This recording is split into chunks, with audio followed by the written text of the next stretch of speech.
I am here with Renee from LCS Heating and Cooling. So nice to finally get to meet you. Yes, it's a pleasure to have you visit our shop. Oh my, first off, it's crazy, it's huge, you do so much here, but I know what you specialize is in lasting comfort. So we're talking about lasting today because there's some changes that are afoot here, and this is one of the changes. It's a lot of stuff here. I know, this is going in tomorrow. It's like there's a lot of wrap around it, and I don't like to touch things. When they see me walk in, they're like, keep your distance, don't mess up.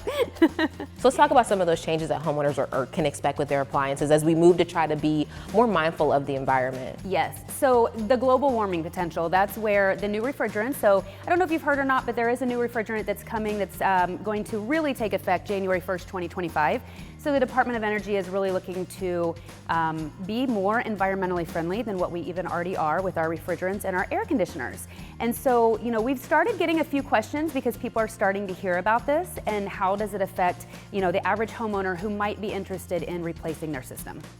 I know, because what I'm thinking is maybe a first-time homeowner is like, oh, well, what do I get now? Because do I get something that could save me money right now, or do I just put that money up forward? That's a little confusing. I know, it totally is. There's so much that goes into this. So, you know, when we talk about the new refrigerants that are coming out, visually, aesthetically, nothing's gonna look any different, okay? So an air conditioner is still gonna look like an air conditioner, a heat pump's still gonna look like a heat pump. Some of the internal controls are gonna be a little bit different, but the refrigerant that it uses, it is gonna make the system a little bit more efficient than what we have right now.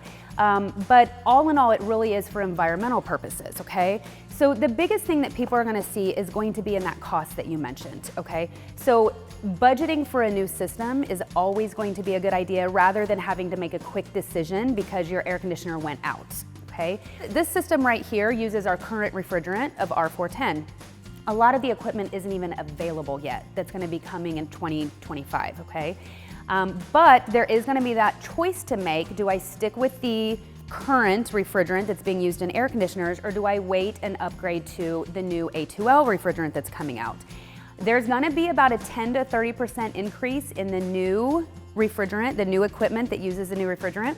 That's a lot of dollars, okay? So when you're thinking about that investment and what that looks like, then we need to think about, do we wanna save right now on the upfront investment and use what's out there right now, or do we wanna wait and go with the new refrigerant? So, I mean, I know it sounds a little scary, but this is not the first time that this kind of change has taken place. No, it hasn't. So we actually went through this a couple of times before. The most recent was what was called R22, switched to R410, which is what we're using right now. The big difference is in that refrigerant change, there was a pretty long phase out time. There's not that long of a phase out for this. And so, you know, effective January 1st of 2025, R410 equipment can no longer be manufactured. So whatever's already manufactured out there, we can continue to sell and to install, but no more will be manufactured. So then once it's gone, and you have to go to the new refrigerant. Now, the biggest reason for the price increase is because in the factories to make all the equipment, everything has to be retooled. And so there's definitely an investment to switch refrigerants, and so, you know, that is going to be seen in the cost of the equipment. It's like looking for parts for a Studebaker. Like you're just not gonna find it. No.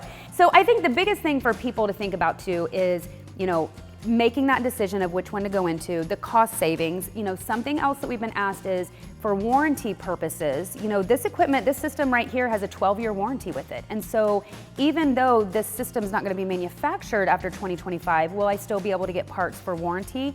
Absolutely, they have to do that, right? Now, could it take, you know, say 8 years from now, could it take a few months to get a blower motor? I don't know. I don't know, and we haven't really gotten any answers on that ourselves. So that's something that you have to kind of consider when you're looking at, you know, but right now, if you were going to replace your system today, there's not really another choice because manufacturers aren't going to make a lot of the new stuff with all the inventory that they currently have. So really, in just a few weeks, it's like a flip phone. Like it's not going to happen. Yeah. I mean, literally from now until the end of the year is when we're looking at it. Like I said, we'll still be installing it for a while, because there's a lot of inventory out there. So there's going to be a period of time where homeowners have that choice, but then eventually when this is gone, it's gone, and there's not going to be another choice besides the new refrigerant and that equipment. Well, I know that you at LCS are looking forward and being forward thinkers and really be able to help your customers with those changes, whether they want to get the old system and then just get parts, or if they want to go ahead and really make that investment into the future of what refrigerant looks like. Yeah, and we can help people navigate those decisions and what might be the best fit for them. Renee, you are awesome. Your team is awesome. This is great. Thank you. I'm glad I don't have to buy any refrigerant right now. It seems like a big choice. Yeah. You know, one thing that I'll add too, whenever there's a refrigerant change, people are used to, like in the past, you know, if there's an older system, they have a leak in their system, they'll say, oh, I just need it topped off. I just need to add a little Freon or refrigerant.